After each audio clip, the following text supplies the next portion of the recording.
Hello. Again, this is the American Presidency course. Uh, we are continuing our lecture series on the President and the Constitution. During this lesson, I will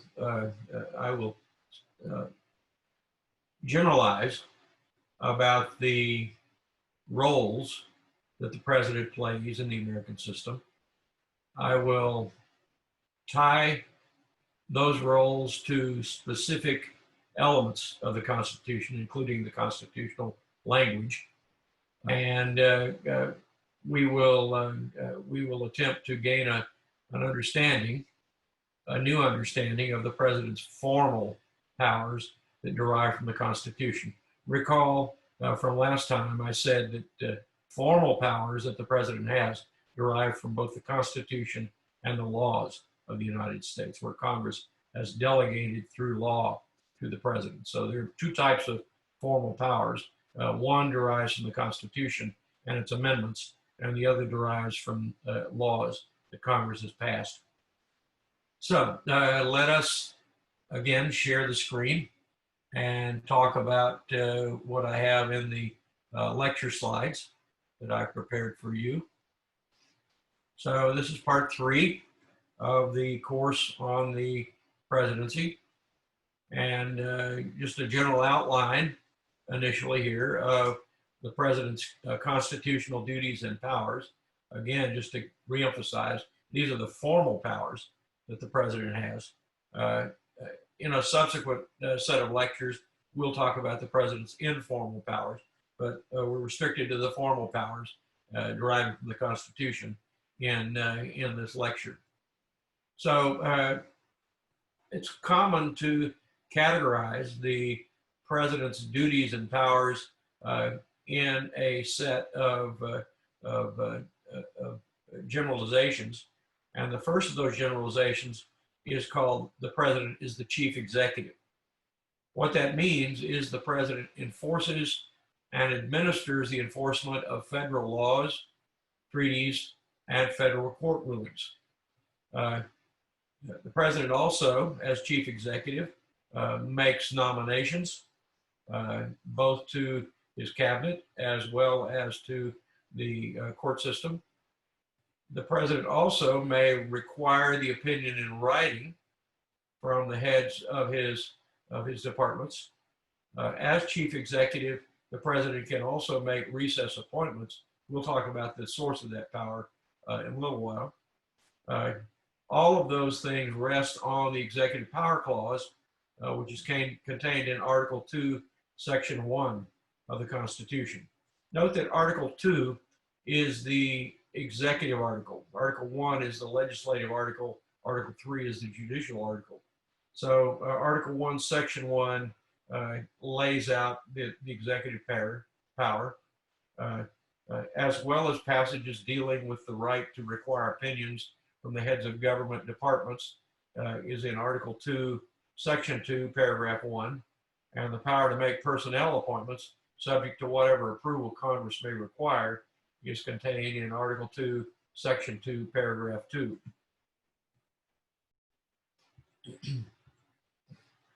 Okay, a second general categorization of the president's formal powers is labeled the president is the commander-in-chief.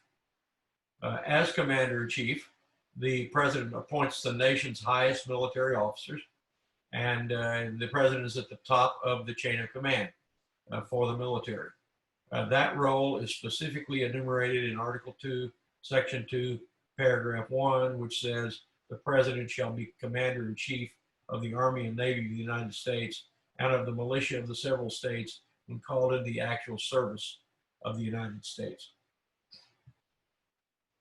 Okay. The third role that presidents fulfill in our system is the president is the chief foreign policy administrator and diplomat. What that means is the president nominates and appoints ambassadors. The president negotiates treaties under his power as foreign policy leader. He receives foreign diplomats, and that third part, receiving foreign diplomats, is the source for an argument that the president is the sole organ of United States foreign policy. Presidents are not only authorized to make treaties by and with the advice and consent of the Senate, but also the president is empowered to nominate ambassadors subject to Senate approval and to receive diplomatic emissaries from abroad. The next role for the president is he is a legislative participant. Forgive the gender-specific language. We haven't had a female president yet. The president delivers the State of the Union address to Congress. He recommends measures. He calls special sessions. He can call special sessions, not very frequently done. And he can adjourn the Congress when there's disagreement between the two houses on adjournment.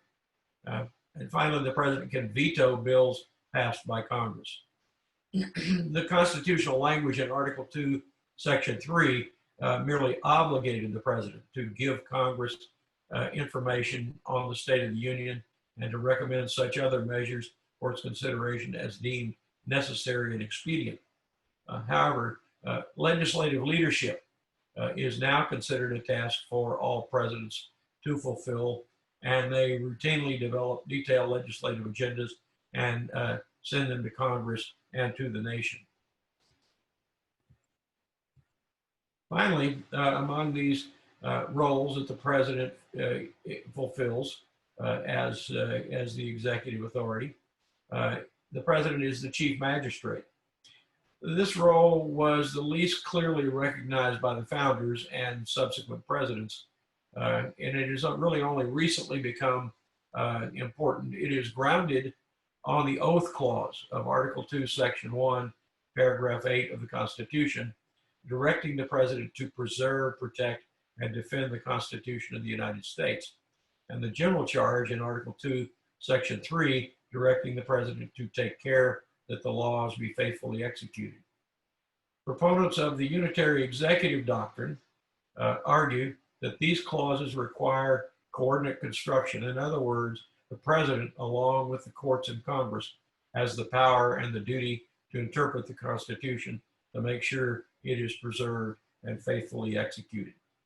So under this role, the president claims a power to interpret what the Constitution says that is co-equal with the other two branches. Okay, so let's think about the president's powers in more detail now that we've gotten past the broad roles that presidents perform in our system.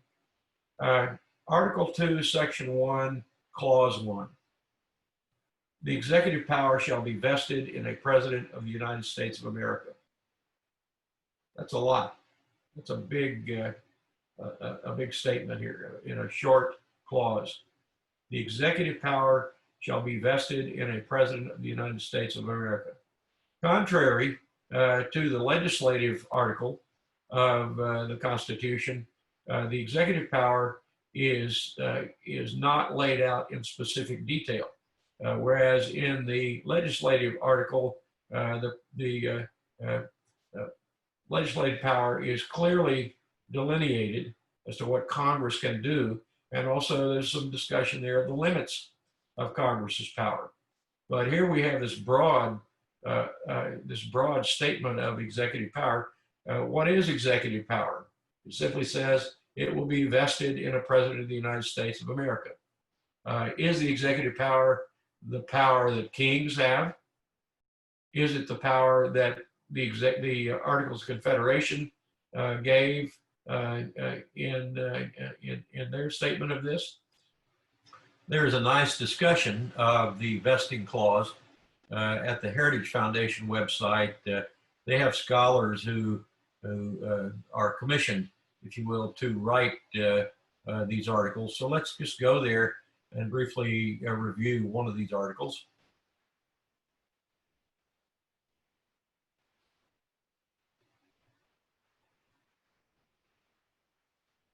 Okay, so this is a discussion of the vesting clause of the United States Constitution.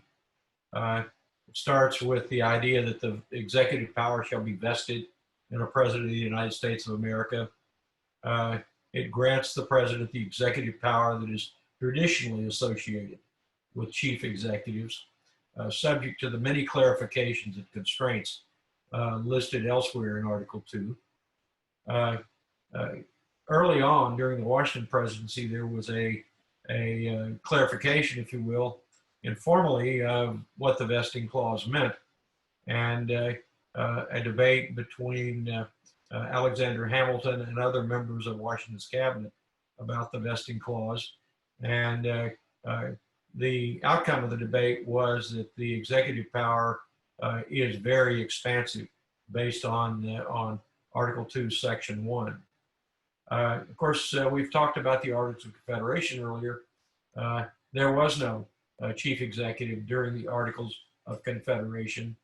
Also, there were problems at the state level with the quality of the executive branch in state governments, and so the founders gravitated toward using a unitary executive rather than a plural executive, such as existed during the Articles of Confederation, as well as many times at the state level. In talking about the need for a unitary executive, the founders repeatedly confirmed the chief executive's law enforcement power. And so Delegate James Wilson captured the spirit of the reform when he remarked that a single magistrate would supply the most energy, dispatch, and responsibility to the execution of the laws, which was a view that was echoed by Alexander Hamilton in Federalist Number 70. So I'm not going to read all of what's in this article. You can see this article is fairly short. What is this, about 2 pages? Less than 2 pages. Many of these articles are short, and I would recommend that you read the articles that are authored by scholars at the Heritage Foundation. This particular article is authored by a professor of law at the University of Virginia School of Law. Many others are authored by political scientists and economists and so forth. And so I recommend highly that you expand your understanding by reading these materials. Let's go back to the original lecture, and let's move forward from here. Okay, this will come up time and again later in the course. Where does the president get this power?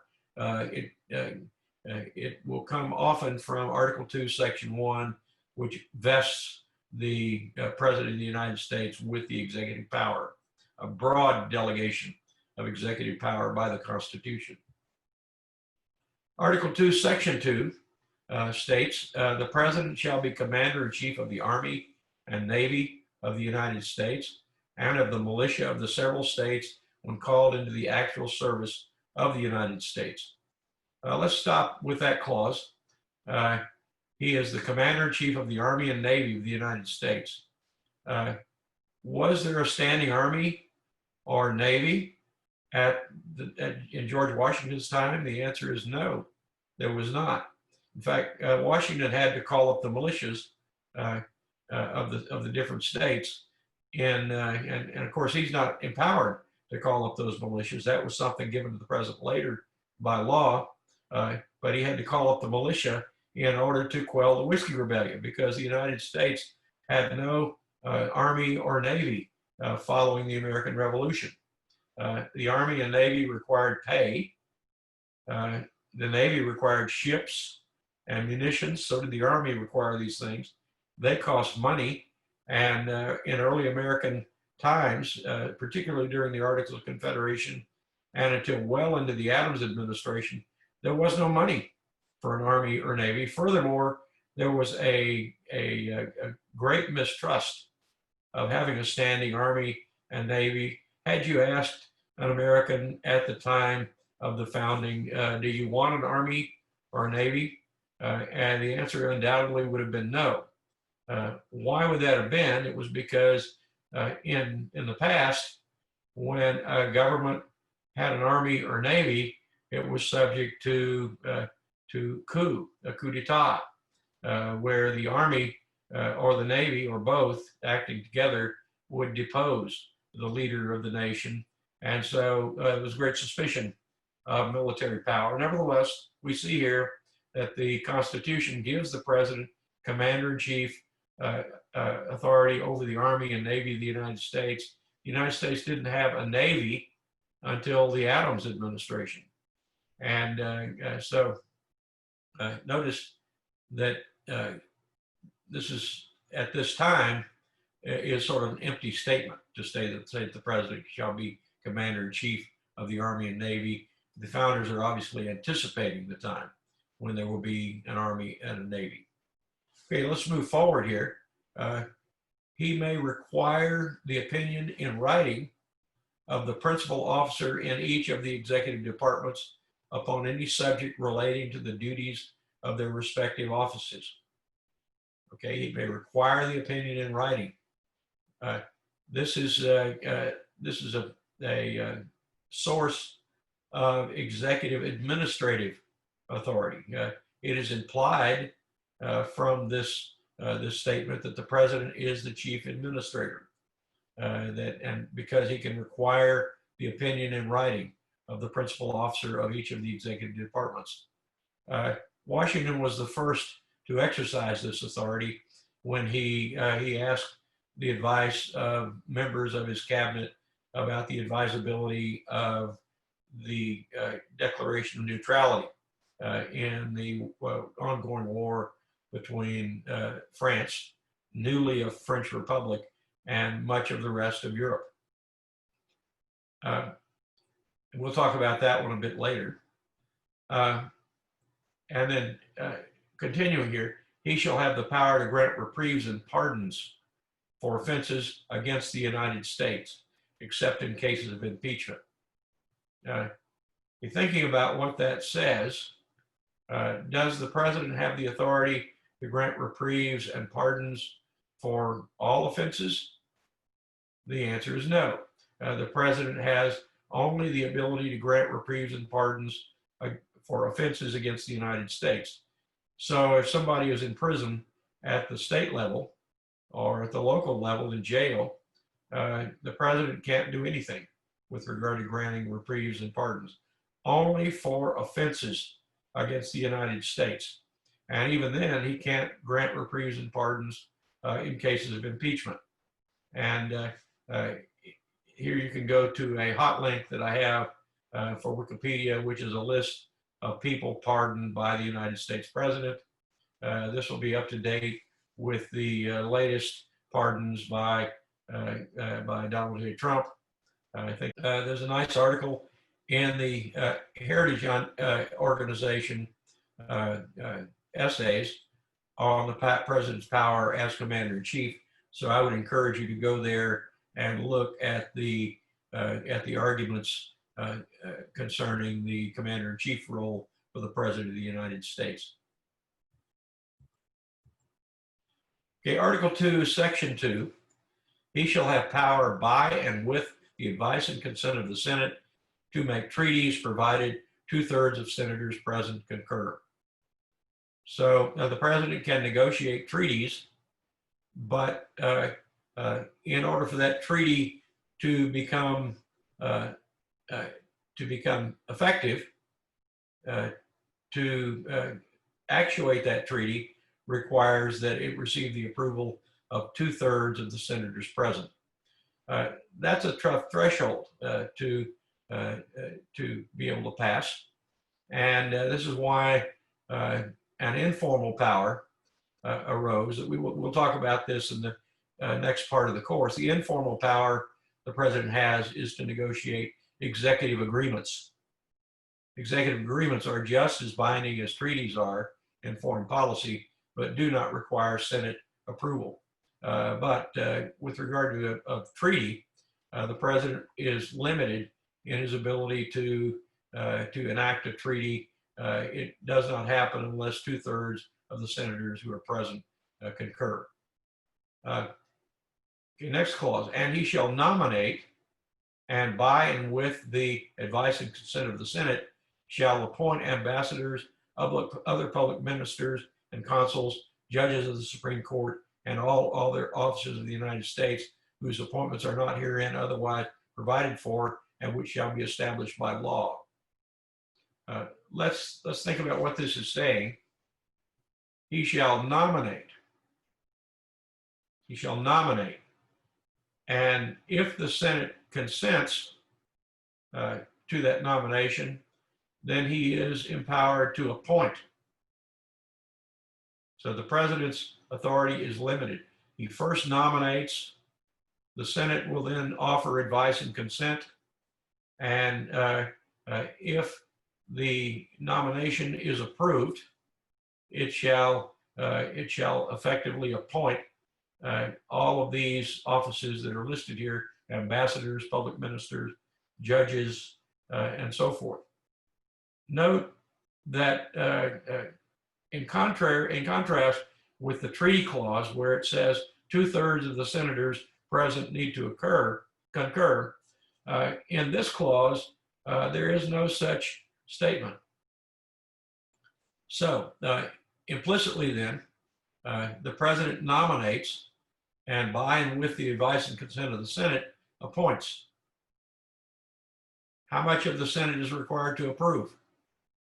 The answer is it's a simple majority of those present are all that's needed to approve an appointment that is made by the president. So the president both nominates and appoints. If he nominates and is approved by the Senate, then he is free to go ahead and make appointments. Okay, notice there is a limitation though at the end of this section. It says, but the Congress may by law vest the appointment of such inferior officers as they think proper in the president alone, in the courts of law, or in the heads of departments.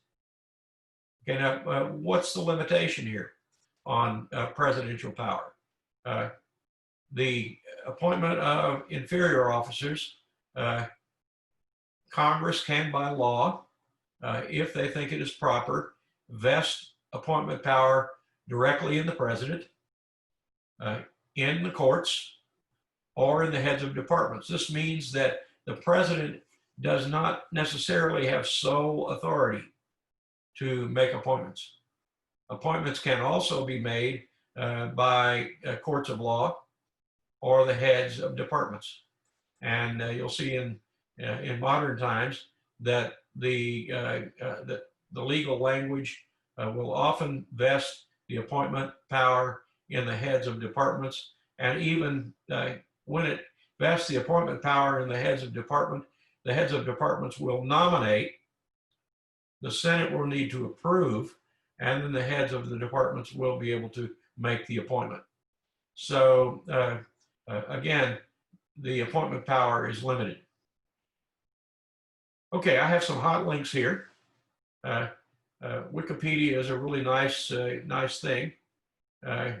You can see there's a hot link here of the list of United States treaties. There is an article by the Heritage Foundation on the treaty clause. On nominations, there's a Heritage Foundation article on the appointments clause. And the Heritage Foundation also has an article on what constitutes inferior officers. And so a lot has been written on the topics in this segment of Article 2. Article 2, Section 2, continuing, it says the president shall have the power to fill up all vacancies that may happen during the recess of the Senate by granting commissions which shall expire at the end of their next session. This power became controversial in recent times, in that the definition of what constitutes a recess of the Senate has not been, or was not clear. It was finally made clear by the courts. But what was happening was that anytime the Congress would take a break, the president would make a recess appointment. The recess appointment power here was implicitly intended to enable the president to grant commissions that would expire at the end of the next congressional session. And the recess was interpreted to be the period between the time Congress adjourns officially and then the time Congress convened officially. And so there's a nice discussion of this controversy and the court decisions and so forth on that pertain to the recess appointment clause. You can go to Wikipedia and read the scholarly work on recess appointments. The United States Senate has a Congressional Research Service report on this topic, and then also the Heritage Foundation has an article on the recess appointments clause.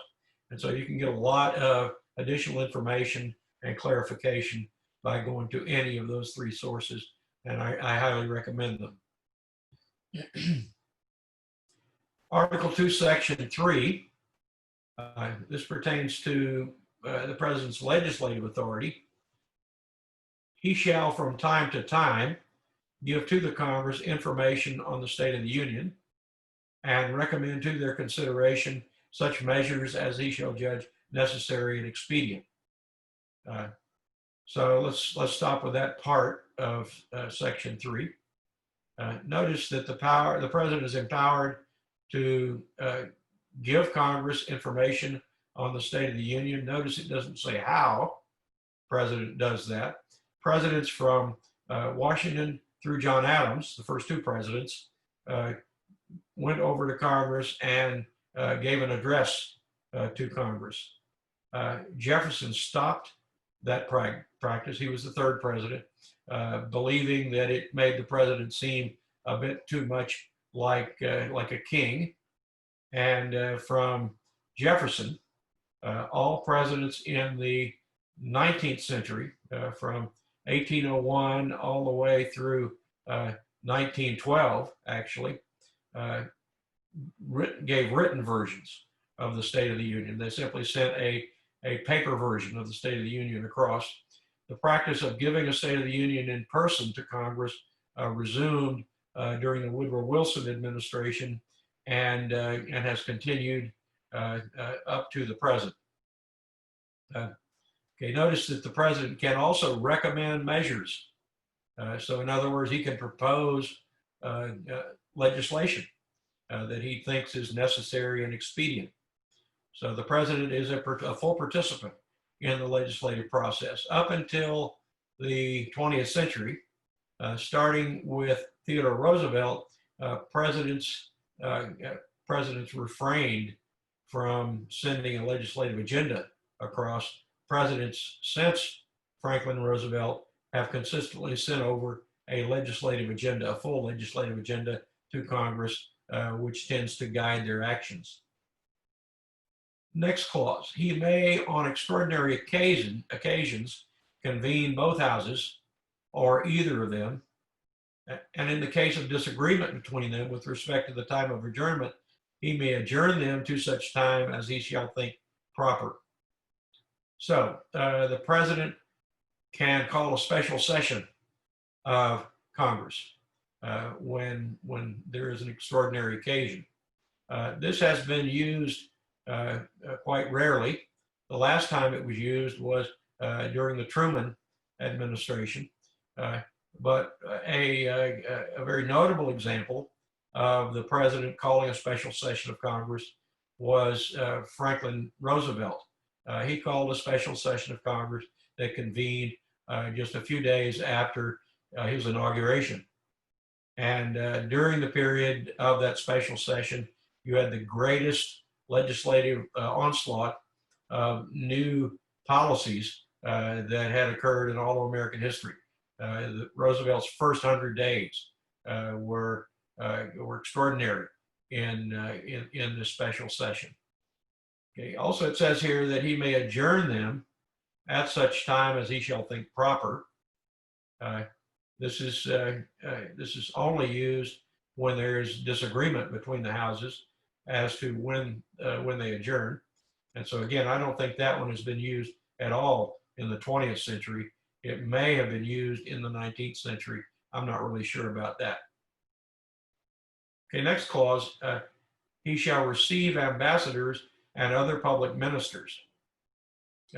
This clause places the importance of the president being the chief diplomat. He is the chief diplomat as a function of this clause. In fact, he is the sole organ of United States foreign policy as it pertains to diplomacy. Okay, finally, the next part, he shall take care that the laws be faithfully executed. That's the clause that puts the president in the role of being the chief administrator, the chief executive. And then finally, he shall commission all the officers of the United States. You may or may not know that every commissioned officer of the United States military is commissioned by the president, and typically there is a commissioning ceremony, and the nomination of new officers is something that is approved by the Senate, and then the appointments are made by the president. Concerning Article 2, Section 3, you will find essays on the elements of this article. Wikipedia's got a nice essay on the State of the Union address. So does the Heritage Foundation. There's an interesting link at the Washington Post concerning when giving the State of the Union message in person was controversial. And then on recommending legislation, you can enrich yourself by going to the Heritage Foundation's essay on the State of the Union. On convening Congress, you can see some nice discussion there at the link that I have here, as well as the Heritage Foundation. Okay, so let's move on. Article 2, Section 3 continued. The president, vice president, and all officers of the United States shall be removed from office on impeachment for and conviction of treason, bribery, or other high crimes and misdemeanors. What constitutes a high crime or misdemeanor? It is not clarified by this article. During the Jefferson administration, there was an effort by partisans favorable to Jefferson to impeach the new justice of the Supreme Court. The new justice of the Supreme Court was unlikely to agree with many of the decisions that the Jefferson administration was making. And so the first attempt to impeach someone was a Chief Justice of the Supreme Court. But the rationale for impeachment was that he wasn't going to fall in line policy-wise with the Jefferson administration. And so the individual who was impeached, this is John Marshall, he was not actually impeached. There was an effort to impeach him. And he was not convicted of either treason, bribery, or other high crimes and misdemeanors. He simply disagreed with the administration, and therefore he could not be impeached. So what constitutes a high crime or misdemeanor? I think it's whatever Congress decides is a high crime or misdemeanor, and it is not restricted to treason, bribery, or low crimes and misdemeanors, but the president can be impeached on a misdemeanor. And so that broadens the impeachment power of the House of the United States. Okay, Wikipedia's got a nice article on impeachment, and it's going to cover all of the impeachments that have occurred in American history, starting with the Andrew Johnson administration and ending with the Trump administration. There's also a nice Heritage Foundation article on this topic of impeachment, talking about what is the standard for impeachment.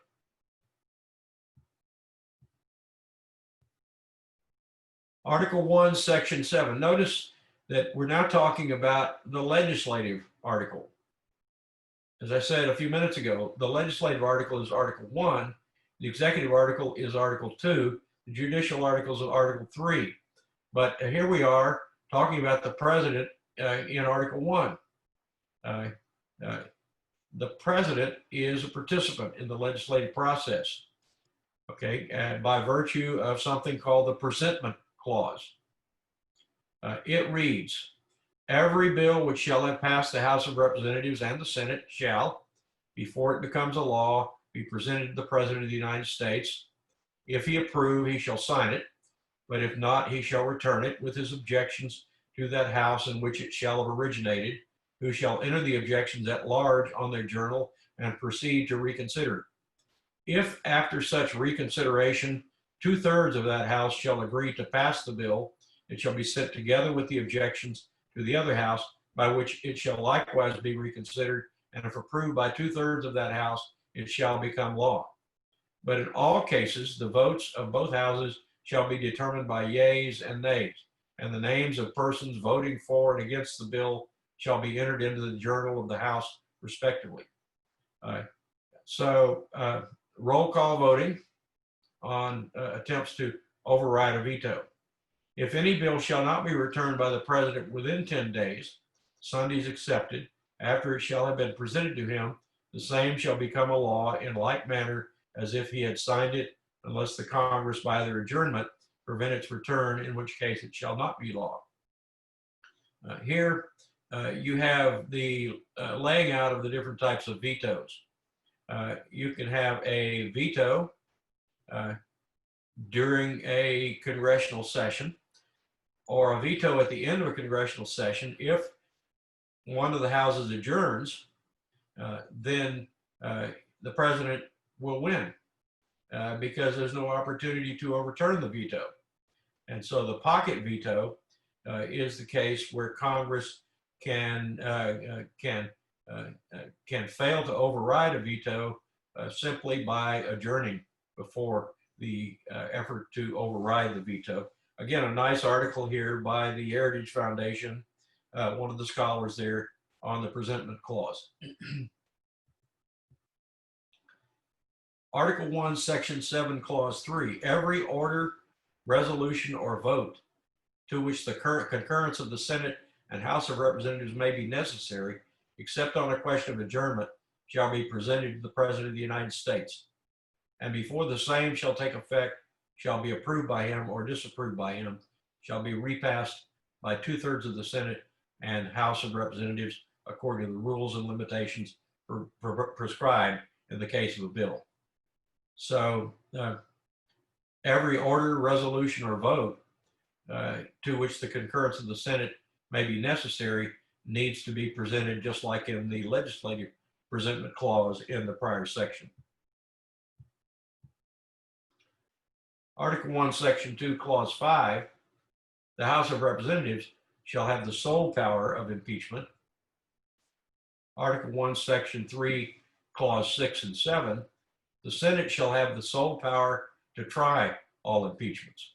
When sitting for that purpose, they shall be on oath or affirmation.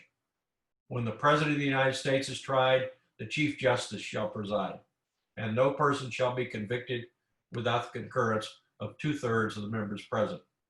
Judgment in cases of impeachment shall not extend further than to removal from office and disqualification to hold and enjoy any office of honor, trust, or profit under the United States. But the party convicted shall nevertheless be liable and subject to indictment, trial, judgment, and punishment according to the law. So this part of the Constitution then lays out the procedures for removing the president. The House of Representatives impeaches the president by a majority vote. The Senate tries the president on that indictment, also called the impeachment, and must, in order to remove the president, it requires a 2/3 vote. Article 1, Section 9, Clause 8. No title of nobility shall be granted by the United States and no person holding any office of profit or trust under them shall, without the consent of Congress, accept of any present, emolument, office, or title, or any kind whatsoever from any king, prince, or foreign state. Okay, this is the so-called emolument clause. The idea here is that presidents ought not to be subject to bribe or foreign influence. Of course, there are several cases that are currently in the United States court system dealing with the emolument clause as it pertains to the Trump administration. Article 1, Section 8, clauses 15 and 16. Who calls up and supervises the militias? The Congress, not the president, the Congress shall have the power to provide for calling forth the militia to execute the laws of the Union, suppress insurrections, and repel invasions.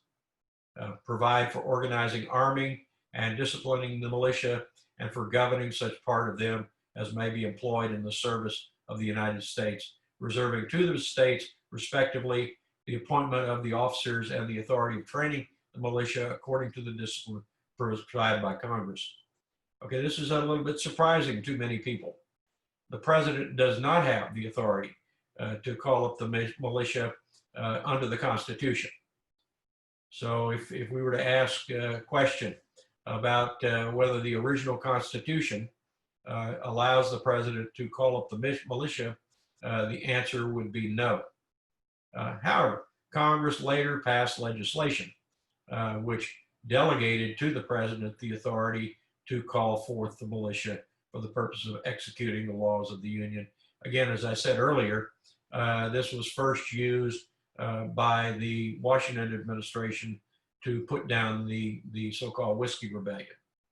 A nice article on this topic is contained at the Heritage Foundation website. There's a writing there on the militia clause. There's a writing there on organizing the militia. And then there's an article there on commanding the militia. As you can see, we have reached the end of the slides associated with part 3 of Presidents and the Constitution. In this section, we have talked about the 5 roles that the president plays in the American system. These are the chief executive, the commander-in-chief, the chief diplomat, and the chief legislator, as well as the chief magistrate. And so I expect you to be familiar with those 5 roles. Additionally, we have covered the specific elements of the Constitution, actually reading the clauses in the Constitution that pertain to all of these things. You might think these materials have been droll and drab, and I think I agree with you that it's pretty boring to simply read the Constitution. However, if we are to understand the scope and limitations of presidential power, it is important that we read the sources of presidential power, which derive directly from the Constitution. The president has formal powers that are rooted in the Constitution. So my advice would be that you study these materials and that you question yourself on what the scope of presidential power is, what the limitations are on presidential power. A good way to sort of challenge yourself on these topics is to read some of the articles on the specific elements of presidential power. Note that many of the articles are not all that long, but they will highlight for you the segments of the Constitution that we have been discussing here. So study this, learn what the scope and limitations of presidential power are. I will quiz you on this topic, on these topics, and typically I'll do this in true-false form, but I deem it to be pretty important. Okay, we will next time go to the President and the Constitution, part 4. That segment of our discussion deals with initially with presidential selection and then moves from there into the amendment process and the various amendments that pertain to presidential power, its scope, and limitations. So I will stop there, bid you a fond farewell, and wish you happiness and health and relaxation until our next meeting. So I'm going to stop the recording. Goodbye.